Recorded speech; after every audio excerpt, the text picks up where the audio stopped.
Everyone, स्वागत है आप सबका। कैसे हैं?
कमेंट शो नहीं हो रहे। कमेंट शो नहीं हो रहे। सभी को शो नहीं हो रहे हैं।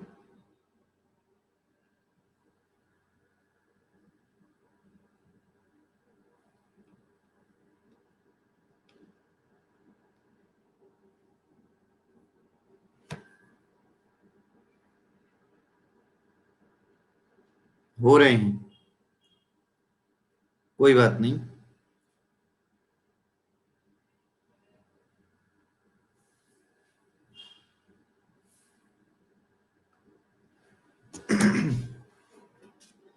कोई बात नहीं, कोई बात नहीं, डोंट वरी। नहीं होने दो। वो मैटर नहीं करता कमेंट शो हो रहे हैं या नहीं हो रहे। बस क्वेश्चन सॉल्व कीजिए।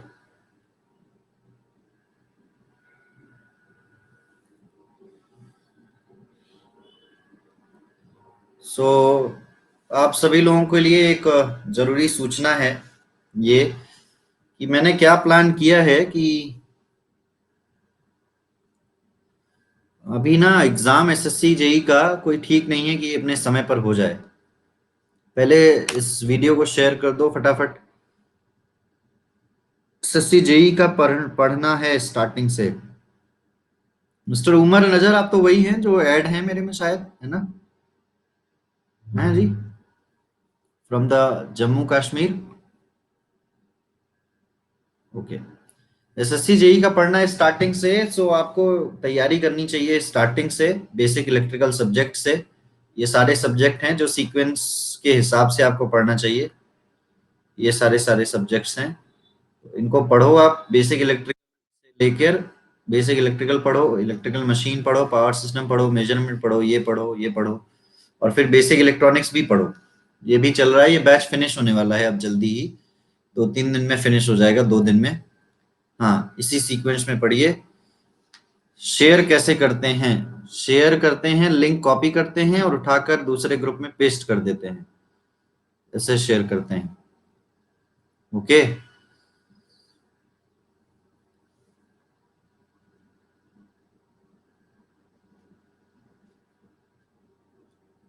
चलिए, सब बढ़िया है बाकी सभी लोगों का? एक सेकंड रुको, मैं थोड़ा लिंक शेयर करके आता हूँ मैं वापस से।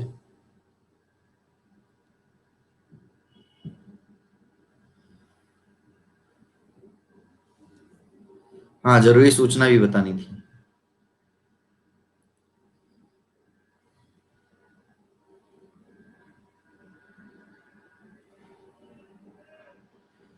जरूरी सूचना ये है कि 6 बजे आपका सेशन है पावर इलेक्ट्रॉनिक्स का, और हम सोच रहे हैं कि क्यों ना क्रैश कोर्स का एक बैच लॉन्च किया जाए एसएससी जेई के लिए। ठीक है? क्वेश्चन दिखा दीजिए। अरे दिखा देंगे क्वेश्चन। एक क्रैश कोर्स का बैच लॉन्च कर दिया जाए फॉर एसएससी जेई। मैं आज ही प्लान कर रहा था ये crash course for SSC JE, for SSC JE. और इसमें क्या करेंगे, हम सारे के सारे सब्जेक्ट जो हैं वो हमारे, जैसे हम लोगों ने पावर इलेक्ट्रॉनिक्स पढ़ा है, तो पावर इलेक्ट्रॉनिक्स जैसे पढ़ा है, सिमिलरली वैसे ही हम लोग फॉर्मूला, इमेज, कॉन्सेप्ट, फिर फॉर्मूला रिवाइज करेंगे और साथ के साथ एमसीक्यूज सॉल्व करते चले जाएंगे। ये अलग बात होगी कि एमसीक्यूज ज्यादा होंगे यहाँ पर। सब्जेक्ट की पीडीएफ आपकी स्क्रीन पर होगी, उसको पढ़ेंगे, उसके कॉन्सेप्ट पर रिवाइज करेंगे, फॉर्मूला देखेंगे और एमसीक्यू सॉल्व करेंगे। ठीक है। हाँ, तो 6 के 6 सब्जेक्ट्स हो जाएंगे, ये ऑल सब्जेक्ट्स कवर हो जाएंगे। हमारे पास 1.5 महीने का समय रहेगा, लगभग 45 डेज का समय है, तो इन 45 डेज में हम लोग कंप्लीट कर लेंगे इसको। लेकिन दिक्कत ये है कि एसएससी जेई का जो एग्जाम है, वो एसएससी जेई का एग्जाम टाइमली होगा तब, लेकिन अगर वो लेट हुआ तो ये क्रैश कोर्स लेके आना बेकार हो जाएगा। अभी हाल तो इलेक्ट्रिकल मशीन सब्जेक्ट आ ही रहा है प्लस पर, अभी आपका इलेक्ट्रिकल मशीन सब्जेक्ट प्लस पर आ रहा है, ठीक है ना। तो एक एडवांटेज तो ये है कि एक प्लस क्लास इलेक्ट्रिकल मशीन की चलेगी, सेकंड क्लास जो है वो ये आपकी क्रैश कोर्स की होगी। ये प्लस पर बता रहा हूं मैं, ये सारा प्लस कोर्स का प्लान है, ये सिर्फ प्लस कोर्स का प्लान है। और हाँ, अगर नहीं हुआ, ये मैं अभी प्लान करूंगा, अगर ये नहीं हुआ तो मैं मेजरमेंट को फिनिश कर दूंगा, इसी बीच में मेजरमेंट को फिनिश कर दूंगा। तो ये दोनों पैरेलल में चलेंगे, और अगर मेजरमेंट नहीं हुआ तो फिर ये होगा, क्रैश कोर्स होगा, ये चलेगा सारे एसएससी जेई के एस्पिरेंट्स के लिए। ठीक है ना। चलो ओके, सो स्टार्ट करते हैं। पहला सवाल आज का आपकी स्क्रीन पर है, इसको सॉल्व करो भाई फटाफट। इसका करेक्ट आंसर क्या है बताइए, नहीं तो सारे स्टूडेंट कहेंगे कि प्रमोशन ही चलता रहता है, जब देखो तब पढ़ाई लिखाई होती नहीं है। अरे भैया, पढ़ाई लिखाई भी होती है, लेकिन क्या करोगे, थोड़ा बहुत बताना पड़ता है ना, जनता जनार्दन की भलाई के लिए थोड़ा बताना पड़ता है, इसीलिए। ठीक है, आशीष 10 कोड लगाओ, 10% डिस्काउंट पाओ, नहीं तो 5% डिस्काउंट पाए, जल्दी जल्दी, आगे आने वाले समय में 5% मिलेगा भाई।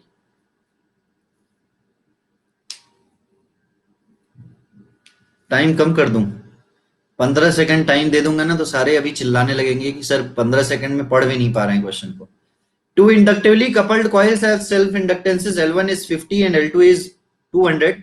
मैक्सिमम पॉसिबल म्यूचुअल इंडक्टेंस के लिए M निकालना है आपको, K की वैल्यू हो जाएगी 1। तो यहाँ पर 50 में 200 का मल्टीप्लाई कर देना है, 50 में 200 का मल्टीप्लाई करेंगे तो ये 100 मिली हेनरी आपका बाहर आ जाएगा। समझ रहे हो क्या। सो करेक्ट आंसर हो जाएगा इसका D. Next question, if the time constant of the series RL circuit is this, find the required value of self inductance.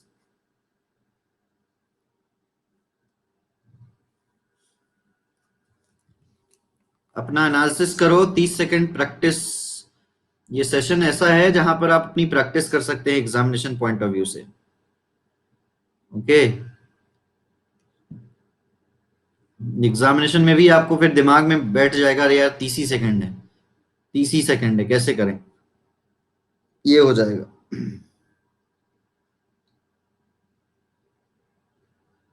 Electrical machine का कोर्स क्रिएट हो चुका है, 18 मार्च को खत्म हो रहा है, 18th of March. 250 henry is the right answer. So time constant is L by R. अगर आपको टाइम कांस्टेंट 1 सेकंड दिया है, L नहीं पता है और रेजिस्टेंस आपका 250 है, तो L की वैल्यू 250 हेनरी ही हो जाएगी। So correct answer is B. Next question, a single phase transformer is connected to a 800 volt supply. The voltage per turn of the transformer is 8 volt. The secondary voltage of the transformer is found to be 400 volt. Determine the number of turns in the primary and the secondary windings. इसको ना, अगर कोई practice करने वाला होगा तो सवाल पढ़ते पढ़ते ही कर लेगा, सवाल पढ़ते पढ़ते ही हो जाएगा इसको कोई।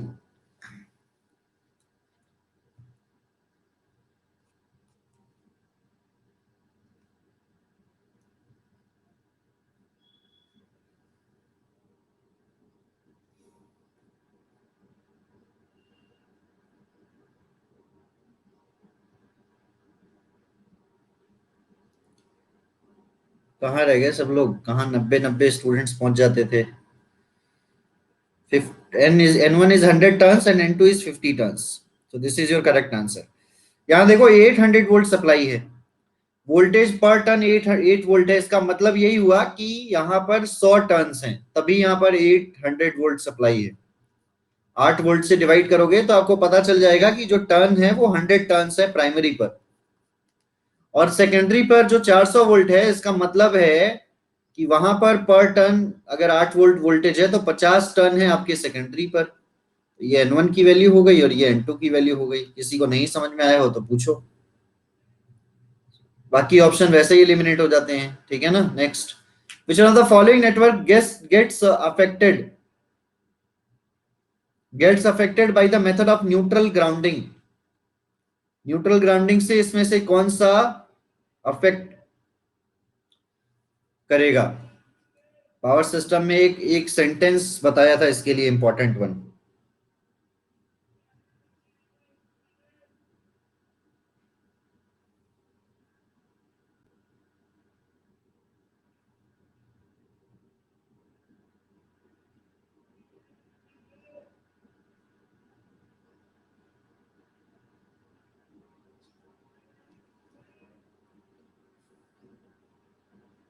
Correct answer is zero sequence network. याद हो तो मैंने आपको बताया था कि zero sequence network is the only network which gets affected by the method of neutral. अगर न्यूट्रल है तो ही अफेक्ट करेगा, न्यूट्रल नहीं है तो जीरो सीक्वेंस करंट फ्लो नहीं करेगा, है ना। So correct answer is C. Next question, the output of the logic circuit is given in the diagram. बताइए क्या है इसका, इसीलिए आपको डिजिटल इलेक्ट्रॉनिक्स यूट्यूब पर पढ़ाया है। इधर उधर हमारे पास जितनी अवेलेबिलिटी हो सकी उतने में आपको चीजें कवर करा दी कि यूपीपीसीएल के एग्जाम में गड़बड़ी ना हो।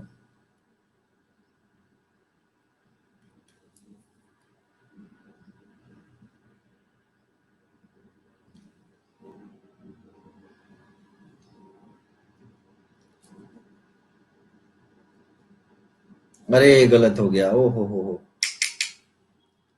अरे Soni ji, the answer is right, Y is equals to 1।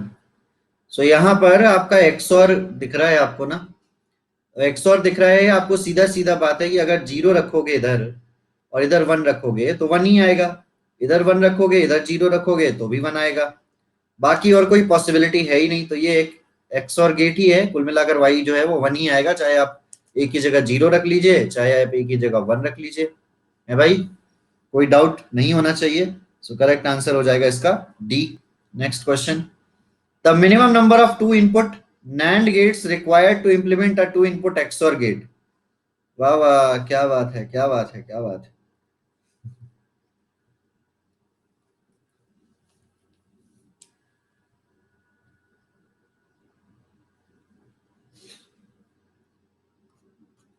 Shortcut पढ़ा तो सवाल किया, शॉर्टकट नहीं पढ़ा, और ये दक्षिण गुजरात में आया है, DGVCL, जनवरी 2021।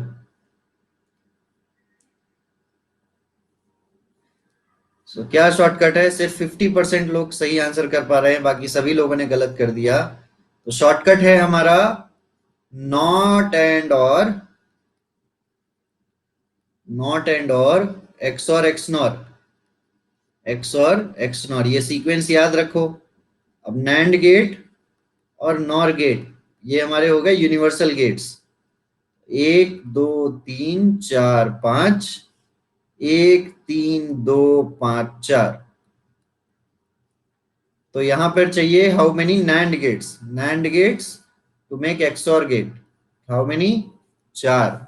कितने चाहिए? 4 चाहिए। सो करेक्ट आंसर हो जाएगा 4। ओके जी, कोई डाउट इसमें नहीं होना चाहिए, एकदम सीधा सा शॉर्टकट है।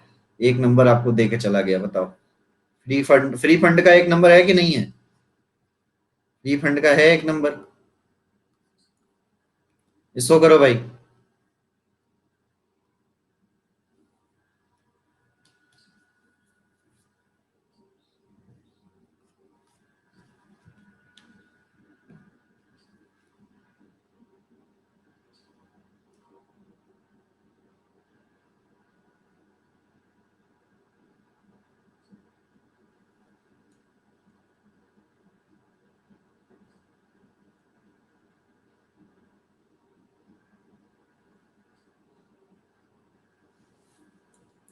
Correct answer is C. अरे तो गेट एंड ईएस के प्रीवियस ईयर क्वेश्चन ही हैं जो उठाकर आपको दिए जाते हैं, मैंने तो पहले ही कहा है। अगर आपने गेट और ईएस प्रीवियस ईयर क्वेश्चंस के 1 नंबर गेट के और ईएस के प्रीवियस ईयर क्वेश्चंस को जो है आपने रिवाइज किया है तो गड़बड़ी नहीं होगी। यहाँ पर आपको फॉरवर्ड पाथ दिख रहा है, सिर्फ एक ही है, यही है एक forward path. This is the only forward path, है ना। अब यहां पर आप देखो तो एक फॉरवर्ड पाथ ये हो गया, अब एक लूप देखो तो एक लूप ये हो गया और एक लूप ये भी हो गया। तो यहाँ पे ये लूप जो है वो पॉजिटिव फीडबैक के साथ है, तो G1 divided by 1 minus G1H1 minus में आएगा, और ये वाला जो फीडबैक है ये नेगेटिव फीडबैक के साथ है, तो माइनस का माइनस प्लस हो जाएगा, तो ये G1H2 हो जाएगा। तो ये आपका बन जाएगा आपका मेसन्स फॉर्मूला से ट्रांसफर फंक्शन, और यही है आपका सी आंसर। कोई डाउट नहीं होना चाहिए। 6 pole 3 phase induction motor operates from a supply whose frequency is 50 hertz. Calculate the speed of the rotor when the slip is s is equals to 4%. कल मुझे किसी ने एई का पेपर भी भेजा था, गुजरात में जो अभी पेपर हुआ एई का, उसमें देखा बीच बीच में गुजराती भी है यार। कोई कोई क्वेश्चन टेक्निकल का गुजराती में है, कोई कोई गुजराती में है, कोई कोई इसमें है, इंग्लिश में है। समझ में नहीं आया मुझे वो पेपर।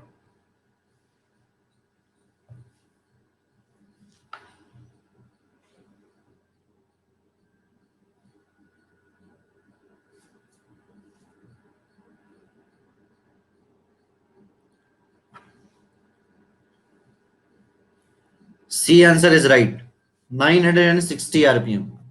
सो 6 pole 3 phase इंडक्शन मोटर, अभी देखो स्लिप 4% दी है आपको, तो आप तो एनआर ऐसे ही निकाल सकते हैं ना, 0.96 मल्टीप्लाई बाई 6 पोल है 1000, 960, 960 RPM. C answer is right. Next, which of the following multi-range voltmeter has high and constant input impedance?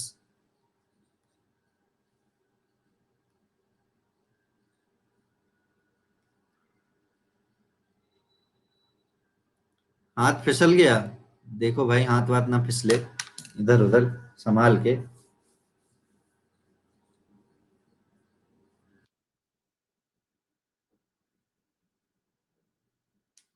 आज चॉकलेट डे है, किसने किसने चॉकलेट विश किया भाई? किसने किसने चॉकलेट गिफ्ट किया है अपने वाले को और अपनी वाली को? आई होप सबने विश किया होगा सबको। Correct answer is electronic voltmeter. C answer is right. Okay, so which of the following multi range voltmeter has high and constant input impedance? Electronic voltmeter का ऐसा होता है जिसका high होता है इनपुट इम्पिडेंस और constant input impedance होता है। C answer is right. Okay, next question, a unity feedback control. अरे मेरी तो लड़ाई हो गई यार, मुझे अभी मनाना पड़ेगा शाम को। मैं सोच रहा हूँ कितनी बड़ी चॉकलेट दूं कि जिससे थोड़ा बात बन जाए, वो मुझे कहीं मिल ही नहीं रही। फिलहाल इधर देखो, अरे सीरियसली बोल रहा हूँ, मजाक लग रहा है आपको? अच्छा 10 सेकंड बाद दूं, ठीक है ठीक है। फिलहाल मल्टी रेंज वोल्ट मीटर जिसका इनपुट इम्पिडेंस जो है वो हाई है, इलेक्ट्रॉनिक्स रेंज के वोल्ट जो होते हैं उसके इनपुट इम्पिडेंस हाई होते हैं, जो हाई रेजिस्टेंस मेजर कर सकें, जो high value of voltage measure कर सकें। Okay, a unity feedback control system has an open loop transfer function gs is equals to k upon ss plus 1 s plus 2 s plus 3, the centroid of asymptotes। ये कह रहा है dairy milk silk दे दो, भैया आजकल dairy milk silk से काम होता नहीं है, ठीक है। डेरी मिल्क सिल्क से काम होता नहीं है, समझ रहे हो, थोड़ा बड़े रेंज में जाना पड़ता है। अभी मैं तो ऐसा फंसा हूं कि मैं क्लासेस के चक्कर में बाहर भी नहीं जा सकता, और ऊपर से चोरी हो गई है बाइक।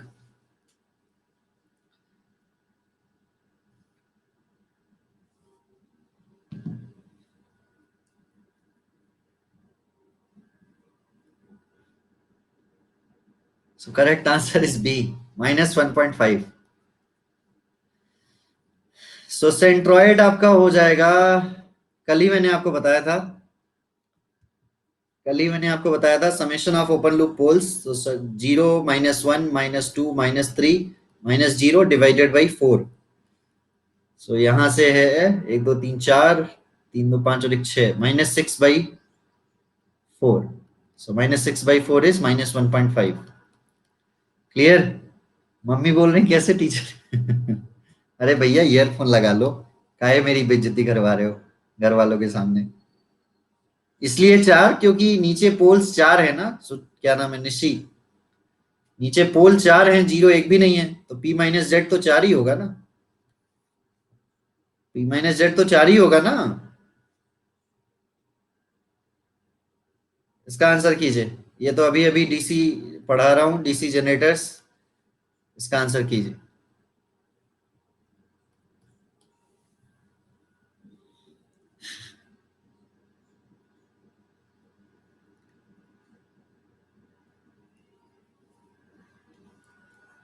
अरे गर्लफ्रेंड नहीं है भाई, गर्लफ्रेंड नहीं है मेरी, बीवी, बीवी है, बीवी, स्कॉल्ड बीवी।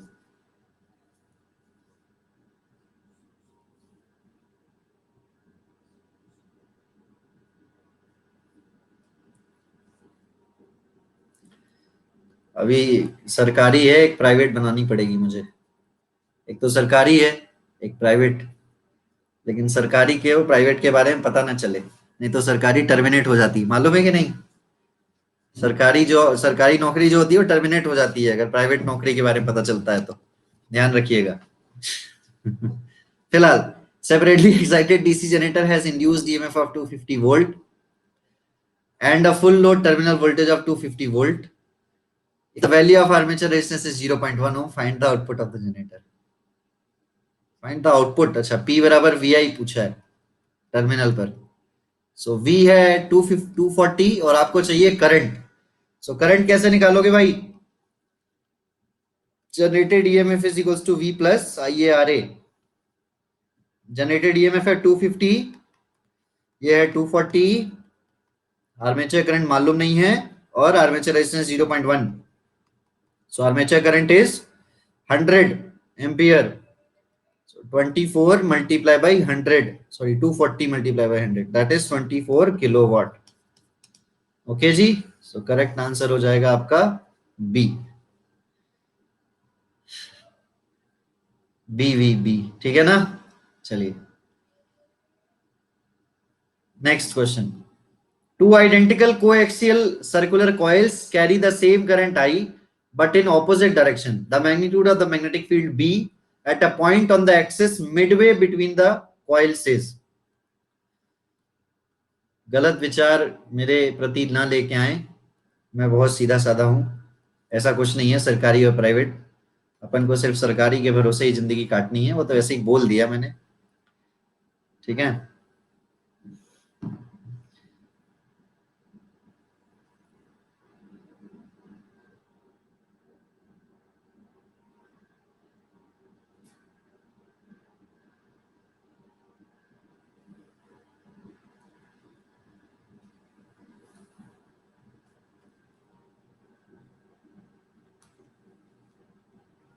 करेक्ट आंसर इज सी, 0।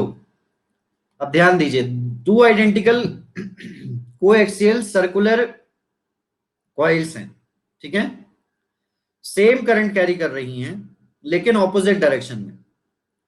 तो इसका मतलब ये हुआ कि एक कॉइल में अगर करंट अंदर जा रही है तो दूसरी कॉइल में करंट बाहर आ रही है। अब अगर magnitude of magnetic field at the centre है ना, the magnetic field at a point in the axis Midway between the coils, यहां पर अगर आप मैग्नेटिक फील्ड कैलकुलेट करोगे तो दोनों अपोज करेंगे, है ना, यहां पर मैग्नेटिक फील्ड होगा क्लॉकवाइज और यहां पर मैग्नेटिक फील्ड होगा इसकी वजह से एंटी क्लॉकवाइज। बोलो भाई, इसकी वजह से मैग्नेटिक फील्ड होगा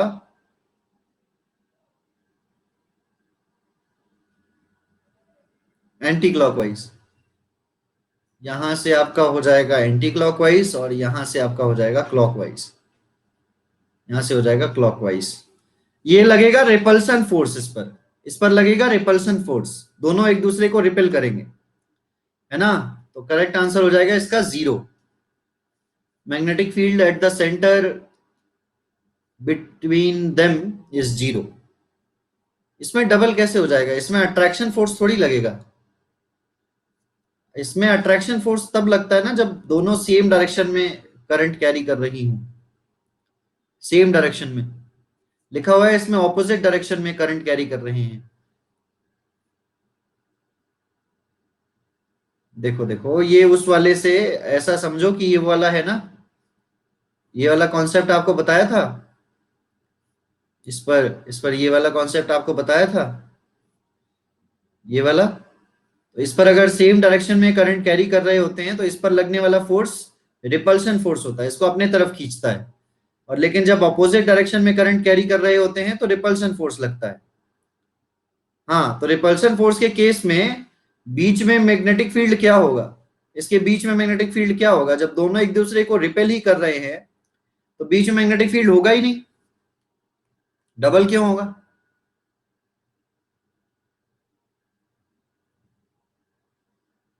नहीं, अट्रैक्शन मिडिल में राइज होता है, रिपल्शन में, अट्रैक्शन में मिडिल में रिड्यूस होता है। नहीं, देखिए देखिए, आप यहां पर मैग्नेटिक फील्ड अप्लाई करो। एक तो नीचे से ऊपर की ओर है, एक तो नीचे से ऊपर की ओर है ना। अगर ये इस पर फोर्स लगाएगा, इस डायरेक्शन में ये ट्रेवल कर रहा है करंट, और ये इस डायरेक्शन में ट्रेवल कर रहा है, तो करंट का डायरेक्शन इस साइड है। मैग्नेटिक फील्ड अगर इस पॉइंट पर देखें तो ऊपर की ओर है, ऊपर की ओर है यहां पर। और अगर इस साइड पर मैग्नेटिक करंट इस साइड जा रहा है और इस साइड हम लगाएं इस पॉइंट पर, लेकिन यहां इसकी वजह से भी तो ऊपर की ओर ही है। इस वाले की वजह से भी तो ऊपर की ओर है, क्योंकि देखो राइट हैंड रूल लगाने पर आपका ऊपर जा रहा है पॉइंट। इस पॉइंट पर भी ऊपर की ओर है, फिर तो ये डबल होना चाहिए भाई। फिर तो ये डबल होना चाहिए। Magnetic field of the magnitude of the magnetic field at a point on the axis midway between the coils। यहां पर मैग्नेटिक फील्ड डबल होना चाहिए। ऊपर की ओर इधर से भी है और इधर से भी ऊपर की ओर है। नहीं नहीं, को एक्सियल की वजह से वेरी नहीं होगा। अट्रैक्शन में जब दोनों सेम डायरेक्शन में करंट कैरी कर रही हो तो अट्रैक्शन फोर्स लगता है, और जब दोनों ऑपोजिट डायरेक्शन में करंट कैरी कर रही हो तो रिपल्शन फोर्स लगता है। रिपल्शन फोर्स के कारण magnetic field at the centre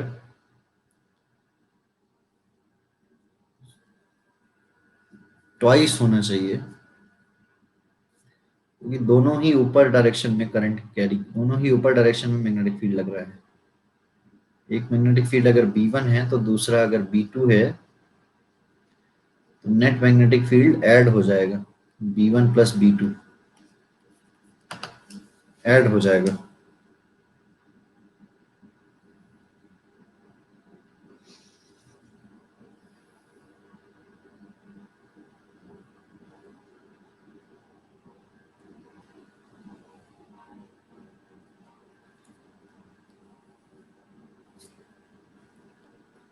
क्यों नहीं होगा ऐड?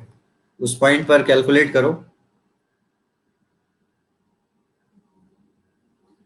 करंट ऑपोजिट है, सो व्हाट? रिपेल कर रहा है, माना रिपेल कर रहा है,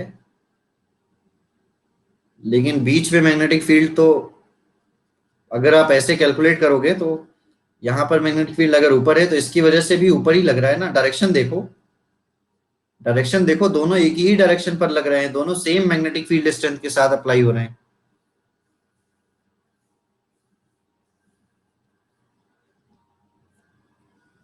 अगर सेम डायरेक्शन में, अगर ये सेम डायरेक्शन में करंट कैरी कर रहे होते तो एक पर लगता, यहां पर अगर आप देखो तो एक पर मैग्नेटिक फील्ड लगता ऊपर और एक पर लगता नीचे। उसी पॉइंट पर एक पर ऊपर लगता और एक नीचे लगता। मैग्नेटिक फील्ड का डायरेक्शन ऑपोजिट हो जाता। B1 ये हो जाता और B2 ये हो जाता, और इस वजह से जीरो हो जाता, नेट मैग्नेटिक फील्ड जीरो हो जाता।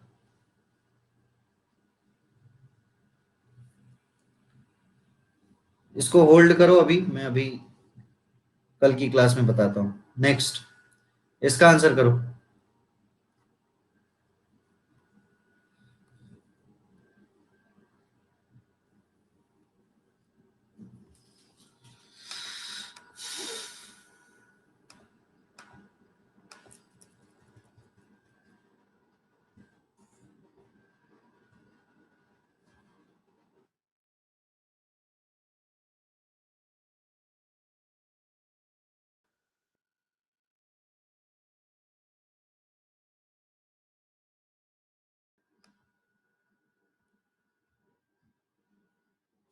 Correct answer is C. Correct answer is C. The equivalent circuit representation for the electrical circuit shown in the figure. अगर यहां पर दो वोल्टेजेस पैरेलल में लगे हैं तो आप इसको इक्विवेलेंट कैसे सॉल्व करोगे? यहां पर एक करंट सोर्स ले आओ, करंट सोर्स, इसको करंट सोर्स में कन्वर्ट कर लो पहले। ठीक है, तो करंट सोर्स में कन्वर्ट करके अगर करें, हाँ, मिलीमन्स थ्योरम भी लगा सकते हैं, और वैसे आसान है, करंट सोर्स में अगर हम कैलकुलेट कर लें, कन्वर्ट कर लें, तो ये पैरेलल में हो जाएगा 3 ओम का रेजिस्टेंस। जैसा कल एक सवाल किया था, याद है? कल या परसों, ये 2 एम्पियर का आपका करंट सोर्स हो गया, ये 3 ओम का रेजिस्टेंस हो गया, और एक और करंट सोर्स आ जाएगा यहाँ पर, और एक और पैरेलल रेजिस्टेंस आ जाएगा 4 ओम का, और ये 5 एम्पियर का आ जाएगा। तो अगर हम ओवरऑल देखें तो हमारे पास करंट सोर्स हो गया 7 एम्पियर का।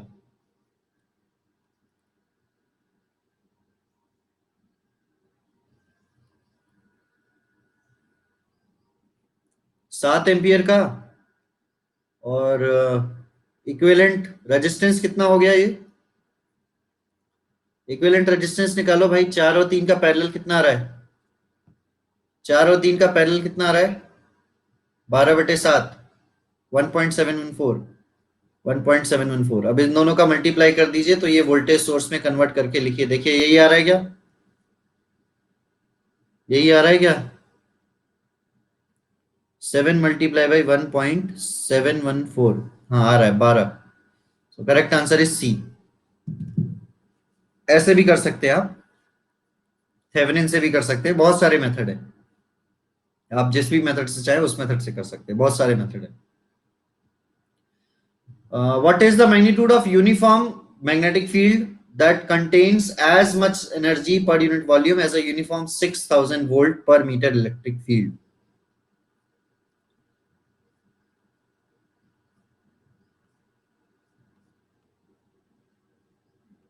So what is the correct answer of this?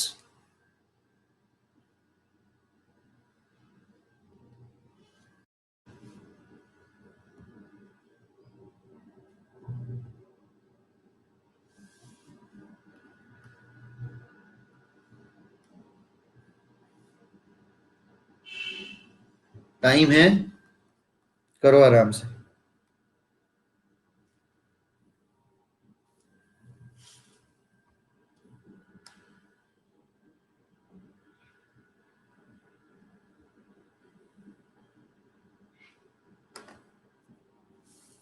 Buffer हो रहा है।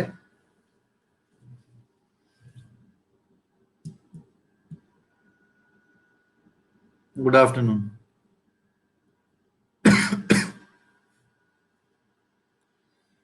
Magnitude of uniform magnetic field that contains as much energy.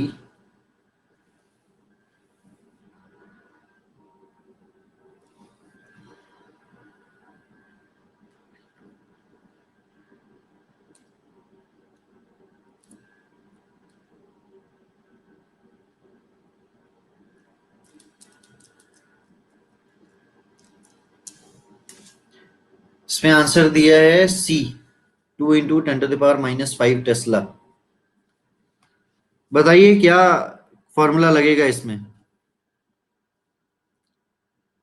अच्छा सवाल है ये। इसमें बोला है कि जितनी एनर्जी पर यूनिट वॉल्यूम में एक यूनिफॉर्म इलेक्ट्रिक फील्ड जिसका है 6000 वोल्ट पर मीटर, जितनी एनर्जी उसमें है उतनी ही एनर्जी आपकी मैग्नेटिक फील्ड में है, उतनी ही एनर्जी है. So what is the magnitude of uniform magnetic field that contains as much energy per unit volume as a uniform 6000 volt per meter electric field have?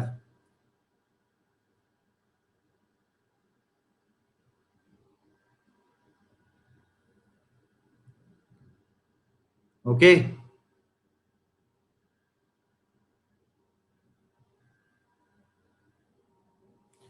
What is the energy in the electric field? Energy storage का formula कितना है electric field में? जब कोई medium electric field में energy store करता है तो उसका फॉर्मूला क्या है?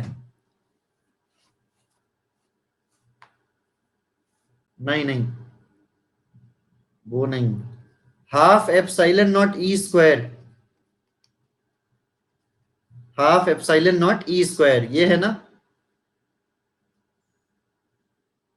Half epsilon naught E square, this is the energy storage formula in electric field.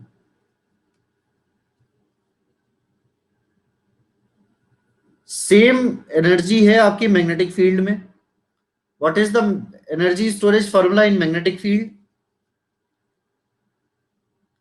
What is the energy storage formula in magnetic field? इसी से होगा ये, क्योंकि यहाँ पर इलेक्ट्रिक फील्ड दे रखा है आपको, एल आई स्क्वायर नहीं. Half B square mu.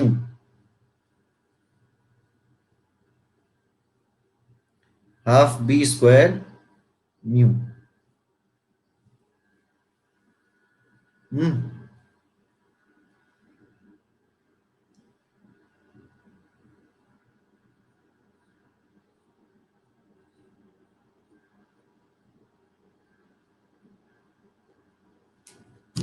अब यहां से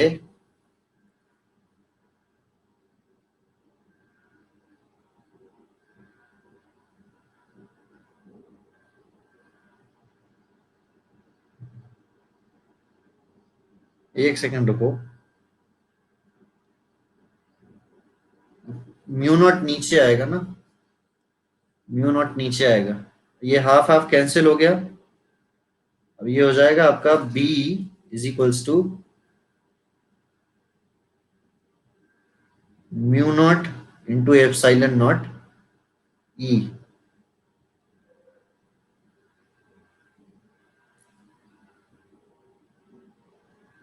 square root of mu naught into epsilon naught into E. Mu naught into epsilon naught into E. E square हट गया क्योंकि ये बी हट गया. बी में से भी स्क्वायर था. अब इसमें म्यू नॉट की वैल्यू रखो, 4 pi into 10 to the power -19, sorry 4 pi into the power -7, और एप्सिलॉन नॉट की वैल्यू रखी 8.85 इंटू 10 to the power -12, और उसके बाद बाहर रखिए 6000 वोल्ट पर मीटर. देखो कितना आ रहा है, ये आ रहा है क्या? 2 × 10 to the power -5 टेस्ला. पक्का आ रहा है? हाँ, तो ये लग जाएगा फॉर्मूला. यही पकड़ना था. ये लिखा था ना, it contains that contains as much energy per unit volume as a uniform 6000 volt per metre electric field have. उतनी ही एनर्जी स्टोर कर रहा है मैग्नेटिक फील्ड, मीडियम है कोई, उतनी ही एनर्जी स्टोर कर रहा है जितनी 6000 volt per metre electric field में एनर्जी स्टोरेज की जाती है. ठीक है, ये एनर्जी स्टोरेज फॉर्मूला है मैग्नेटिक फील्ड में और इलेक्ट्रिक फील्ड में. ये एनर्जी स्टोरेज फॉर्मूला है इलेक्ट्रिक फील्ड में और मैग्नेटिक फील्ड में. ये कोई मर्जी है क्या? अपने मन से 6000 में 3 × 10 to the power -8 से डिवाइड कर दो. 10 to the power 8 अपनी मर्जी है, ऐसे डिवाइड कर दो. अच्छा, आपने वेलोसिटी से डिवाइड कर दिया. आपने वेलोसिटी से डिवाइड कर दिया, प्रकाश की चाल से डिवाइड कर दिया, क्योंकि इलेक्ट्रॉन प्रकाश की चाल से गति करते हैं.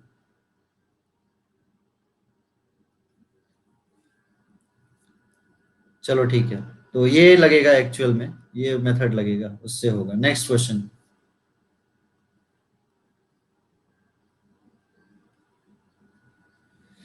Which of the following gates is represented by the Boolean expression a plus b plus c plus d?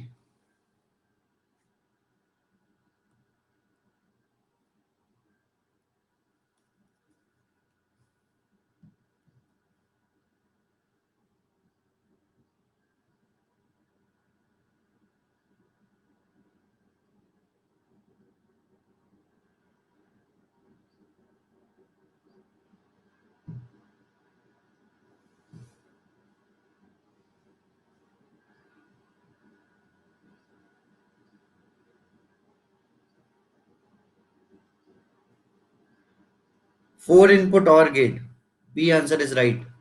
सारे ऐड हो रहे हैं अगर आप देखें तो इसका मतलब यही है कि 4 इनपुट और गेट ही हैं।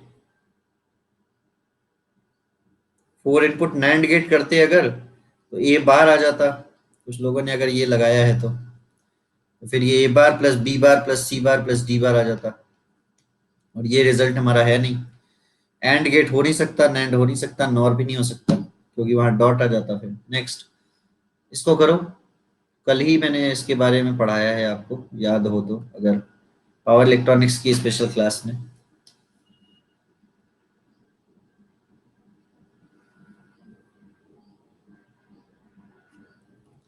स्पेशल सेशन अटेंड किया था 13 या कुछ 13 और 14 लोग थे बस।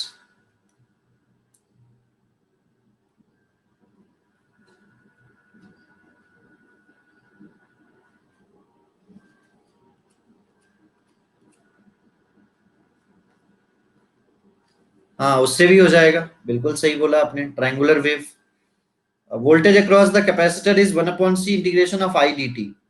अगर करंट की वेव फॉर्म स्क्वायर है, क्योंकि single phase current source inverter has a capacitor C as a load for the constant source current. Constant source current means step signal. अगर आपका करंट सिग्नल स्टेप सिग्नल है तो step का जो integration करते हो तो रैंप मिलता है, रैंप सिग्नल मिलता है। इससे आपको मिलेगा क्या, ट्रायंगुलर सिग्नल मिलेगा।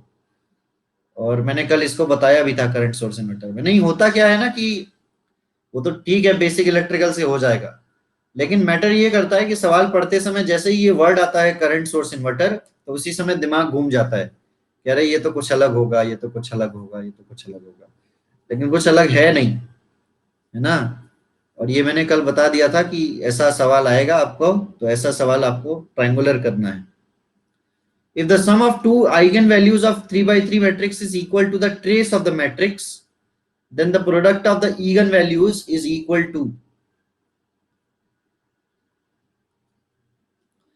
इसमें मैथमेटिक्स अगर किसी को आती हो तो करिएगा।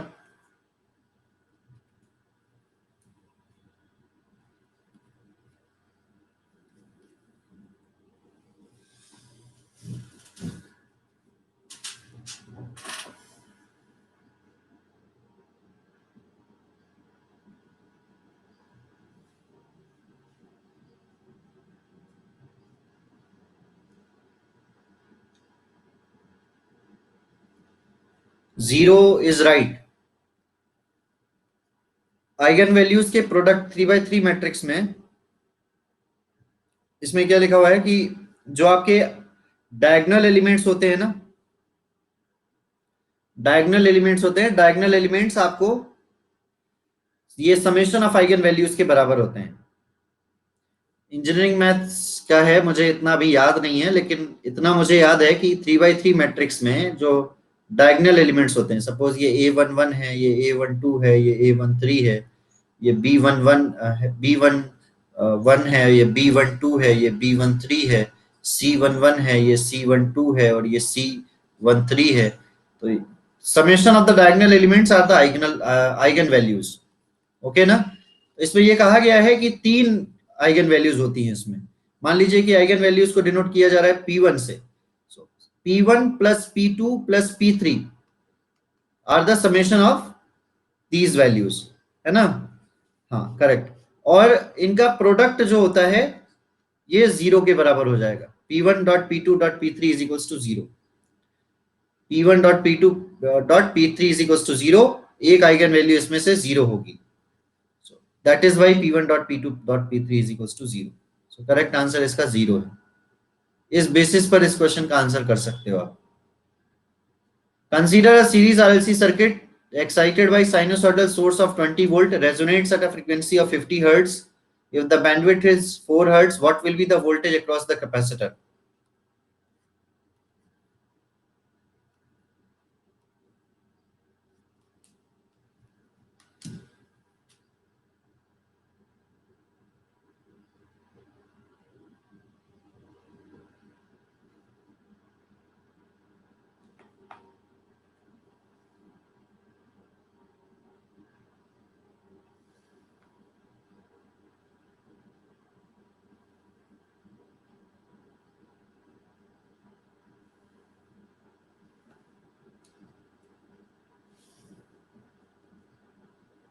So correct answer is C, 250 volt. एक सीरीज आरएलसी सर्किट में आपको बैंडविड्थ दी है और आपको रेजोनेंट फ्रीक्वेंसी दी है। सो क्वालिटी फैक्टर आपका हो जाएगा कितना, 50 डिवाइडेड बाई 4, ये हो जाएगा क्वालिटी फैक्टर। और ये होता है कैपेसिटर के across voltage divided by total voltage के। तो कैपेसिटर के अक्रॉस वोल्टेज आपको निकालना है, तो 50/4, और आपको सप्लाई वोल्टेज दिया है 20 वोल्ट, इससे आपको कर लेना है 250 वोल्ट आपका कैपेसिटर के क्रॉस वोल्टेज आ जाएगा। क्लियर बताया हुआ है ये रिलेट करके, अभी अभी यूट्यूब में भी रिवाइज करवाया था, वहां पे भी आप देख सकते हो जाकर। Full load copper loss of a transformer is twice of its core loss, the efficiency will be maximum.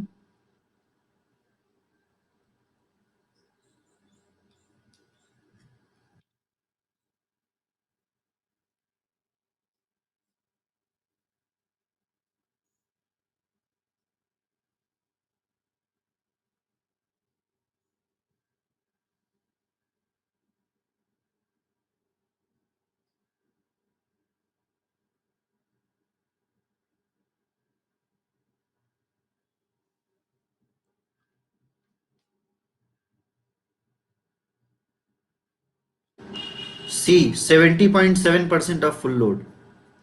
So full load copper loss S of eta max पूछा है। S of eta max means S of J under root में copper core losses divided by copper losses at jth load, मतलब जिस load पर ये है। अब यहाँ पे फुल लोड कॉपर लॉसेस आपको दिए हैं वो कोर लॉसेस के दोगुने हैं, तो P core divided by twice of P core. इसका मतलब ये है कि 1/√2 हो जाएगा। 1/√2 का मतलब होता है 70.7% ऑफ एस ऑफ जे, और यही आपका आंसर है। ट्रांसफार्मर में आप लोगों ने पढ़ा होगा इसको, क्यों भाई? ठीक है, नेक्स्ट इसको करो।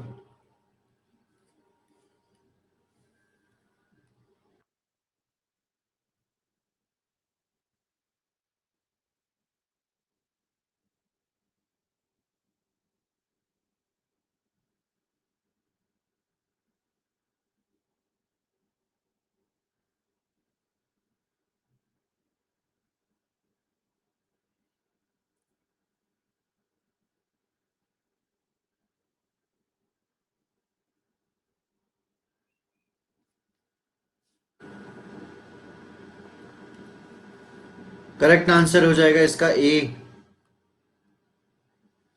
देखिए इधर दो फॉरवर्ड पाथ है, एक तो है G1 G2 और दूसरा फॉरवर्ड पाथ है आपका, एक फॉरवर्ड पाथ है G1 G2, एक फॉरवर्ड पाथ है आपका G3 सिर्फ।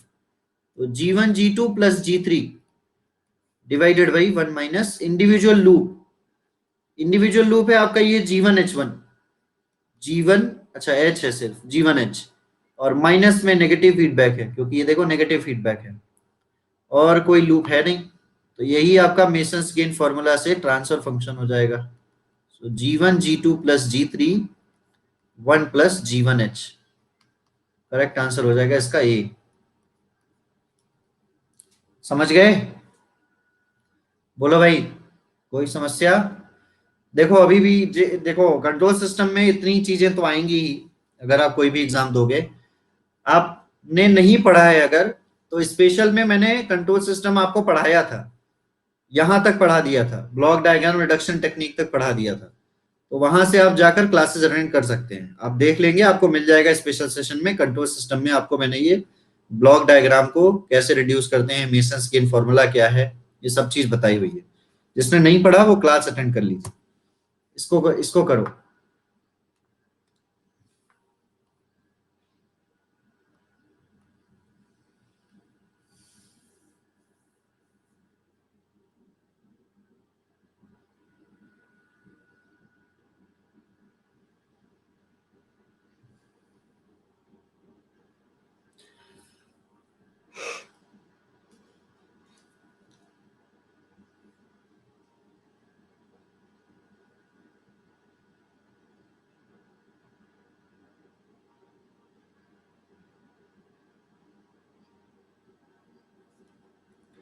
करेक्ट आंसर हो जाएगा इसका सी।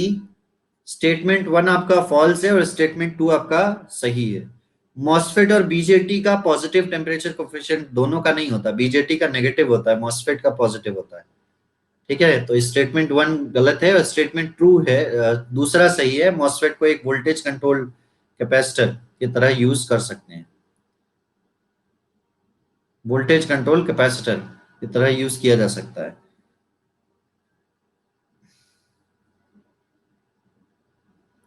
सो दोनों सही है। सॉरी, ये दूसरा सही है, पहला गलत है। नेक्स्ट, टाइम कांस्टेंट बताओ, इसका टाइम कांस्टेंट बताना है।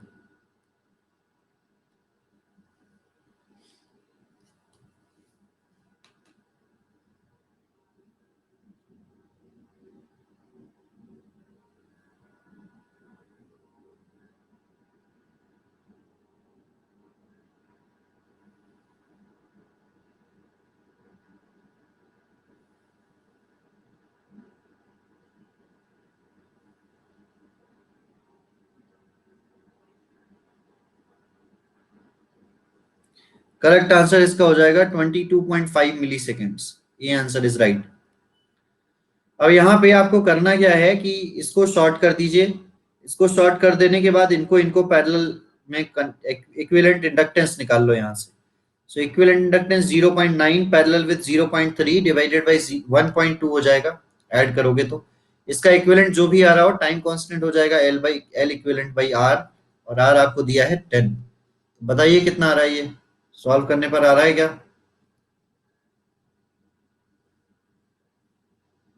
आ रहा है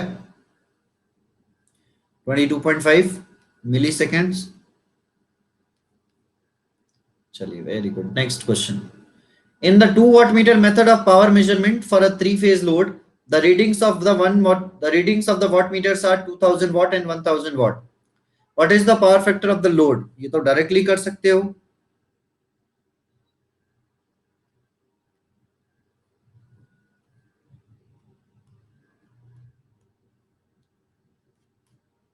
शॉर्ट करेंगे तो 0.9 खत्म। अच्छा, मुझे तो पता ही नहीं था। शॉर्ट करेंगे तो 0.9 खत्म। ये तो फालतू में लगा है, ये तो चाचा के घर से आया था। हैं?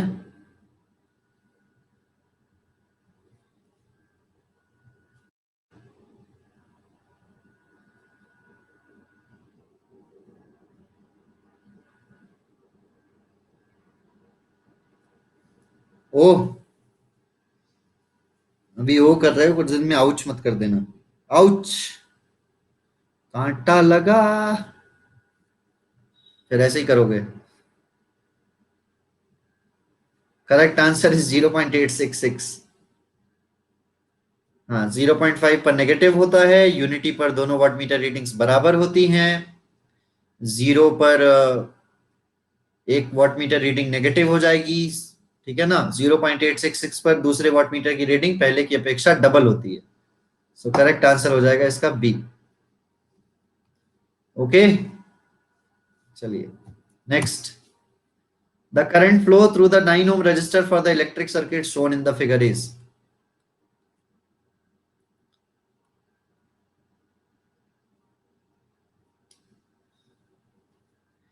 इसमें मैंने एक टेबल बनवाया था ना, तो इसमें मुझे आई डोंट थिंक सो कि सॉल्यूशन की जरूरत है। ठीक है, इतने इतने बार हम इस क्वेश्चन को सॉल्व कर चुके हैं कि इसमें टेबल की आवश्यकता होनी नहीं चाहिए, अरे सॉरी, सॉल्यूशन की आवश्यकता होनी नहीं चाहिए।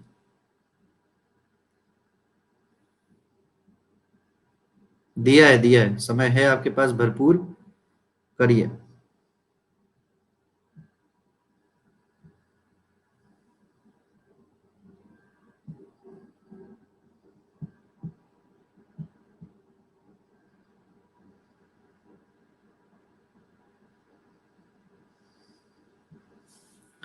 करेक्ट आंसर है इसका, अभी भी टाइम चाहिए था,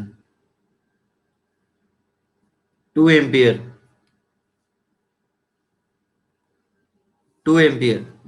तो अगर आप यहां पर देखें तो आई एक्स पर ये वोल्टेज सोर्स डिपेंड कर रहा है ना। इसका मतलब ये है कि अगर हम यहां से कोई करंट सोर्स मान ले, चलिए आई, तो यहां वो जाके आई एक्स में चला जाएगा, तो इधर जाएगा आई माइनस आई एक्स। क्यों भैया, है भैया, कोई डाउट नहीं होना चाहिए।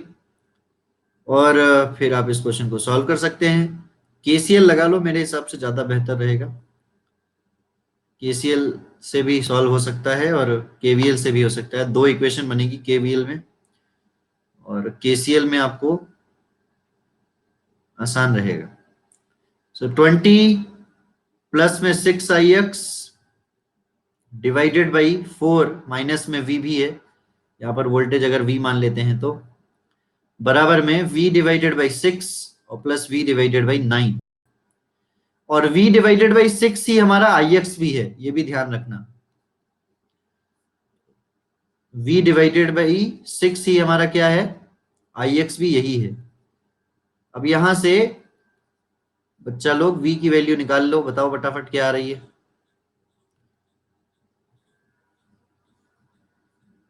ये तो कट गया यार, 5 बराबर में v/6 प्लस v/9, इससे कितना आ रहा है, 18। v18 आ रहा है। सो v18 आ गया, फिर तो आ गया ना आई एक्स, क्या पूछा है, करंट थ्रू द 9 ओम। अच्छा 9 ओम में पूछा है, फिर तो 1 एम्पियर आ रहा है, नहीं 2 आ रहा है, ठीक है। 9 ओम में पूछा है तो फिर 2 आ रहा है, ये है v/9, 2 आ रहा है। सो आई डैश इधर अगर हम मान लेते हैं, मान लीजिए आई माइनस आई एक्स ही है, तो ये v/9 है, that is 18/9, that is 2 ampere. So D answer is right. Okay, चलिए आसान था। किसी को न्यूमेरिकल में प्रॉब्लम होती थी ना इसके में, ऐसे सवालों में प्रॉब्लम होती थी किसी को, कोई कह रहा था कि इसकी प्रैक्टिस कहाँ से करें, कोई कह रहा था मेरे से इसके लिए कोई न्यूमेरिकल बुक बता दीजिए। तो इसके ऐसे सवालों के लिए आपको कोई न्यूमेरिकल बुक की आवश्यकता नहीं है, सिर्फ और सिर्फ आपको आवश्यकता है कि आप कितने ज्यादा अलग अलग जगह से इस क्वेश्चन की प्रैक्टिस करते हैं। ऐसे जरूरी थोड़ी ना ऐसे कि आपको एग्जाम में, सॉरी बुक में दिए ही गए हों, जरूरी नहीं है ना। इस क्वेश्चन को सॉल्व करो भाई। इस क्वेश्चन को शायद हम लोगों ने यूट्यूब पर कोशिश की थी सॉल्व करने की, काफी बड़ा आया था, काफी बड़ा हो गया था ये,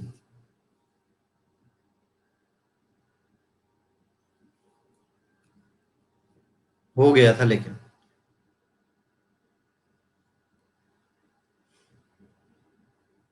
समय है, करो।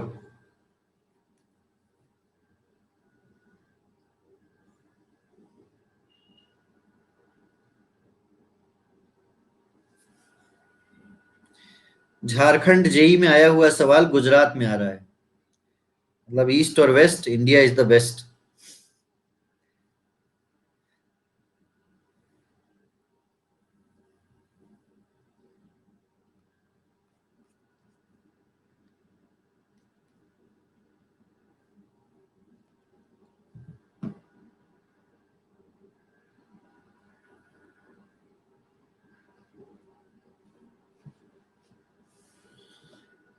करेक्ट आंसर इसका है डी, ए प्लस बी। इसमें लगेगा समय, इसमें मैं 2-3 मिनट दे भी दूं, उससे भी कोई फायदा नहीं है, ठीक है। इसमें लगेगा समय। देखो मैं बताता हूं, यहां पर आपका जो यहां पर आएगा वो आएगा ए प्लस बी का बार, ठीक। ए प्लस बी का बार, ये आ जाएगा ए बार डॉट बी बार, यहां पर आ जाएगा ए प्लस बी का बार, और यहां पर भी आ जाएगा ए प्लस बी का बार, और यहां पर भी आ जाएगा ए प्लस बी का बार प्लस ए प्लस बी का बार का होल बार। ठीक है, और फिर यहां पर भी इसका और इसका समेशन। नहीं, अच्छा सॉरी सॉरी सॉरी, ये बी बार है। सॉरी सॉरी सॉरी, ये बी बार है, ये बी बार है ना, और ये ए बार है। ठीक है ना, अभी ठीक है, ये ए बार है, ये बी बार है। अब यहां पे आ जाएगा ए बार प्लस बी बार का होल बार। अभी ठीक है, और यहां है ए बार डॉट बी बार। ए बार का बार डॉट बी बार का बार प्लस ए बार डॉट बी बार का होल बार अगेन। ये यहां पर आउटपुट है, और फिर जो भी आएगा उसका एक और बार। सो ए डॉट बी का bar dot A bar dot B bar का बार। तो ये हो जाएगा ए बार प्लस बी बार, और यहां पर आ जाएगा dot A plus B, isn't it. और फिर आपको करना है इस पूरे का बार, ए बार प्लस बी बार का होल बार प्लस ए प्लस बी का होल बार। तो ये है ए डॉट बी प्लस, और यहां आ जाएगा ए बार डॉट बी बार, ये आ जाएगा ना। लेकिन ये तो बी आ रहा है,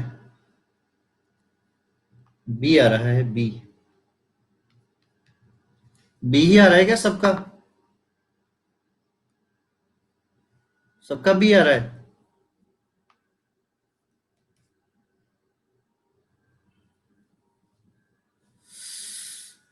चलो okay, we will analyse it later. Okay, हम इसको बाद में एनालाइज करेंगे। तो इस क्वेश्चन को कीजिएगा घर पे सब लोग होमवर्क के तौर पर, ठीक है? इस क्वेश्चन को घर पे कीजिएगा, ठीक है? हाँ, मिलते हैं आप सभी लोगों से कल की क्लास में। और हाँ, 6 बजे पावर इलेक्ट्रॉनिक्स का सेशन है, उस पर एसी वोल्टेज रेगुलेटर को रिवाइज करवाऊंगा, आ जाइएगा। एमसीक्यू भी करेंगे वहां पर आज। आज पावर इलेक्ट्रॉनिक्स में जितना अभी तक पढ़ा दिया उन सभी के एमसीक्यूज भी करेंगे 6 बजे। अरे सुनते जाओ, 6 बजे जितना पावर इलेक्ट्रॉनिक्स में पढ़ा दिया उन सभी के एमसीक्यूज भी करेंगे। तो 6 बजे सब लोग लाइव आ जाइएगा। ओके, सब्सक्रिप्शन जिसको जिसको लेना है वो फटाफट से सब्सक्रिप्शन ले लीजिए, क्योंकि ये आपके सब्सक्रिप्शन अमाउंटेड है after discounted price. ASH ISS 10 code का इस्तेमाल करोगे तो आपको 10% का डिस्काउंट मिल जाएगा। ओके जी, ASH ISS 10 use code this, नहीं तो बाद में मिलेगा 5% का discount. Bye bye. Leaderboard देखना है, ये लीडर बोर्ड देख लो। 25 सवालों में, ठीक है।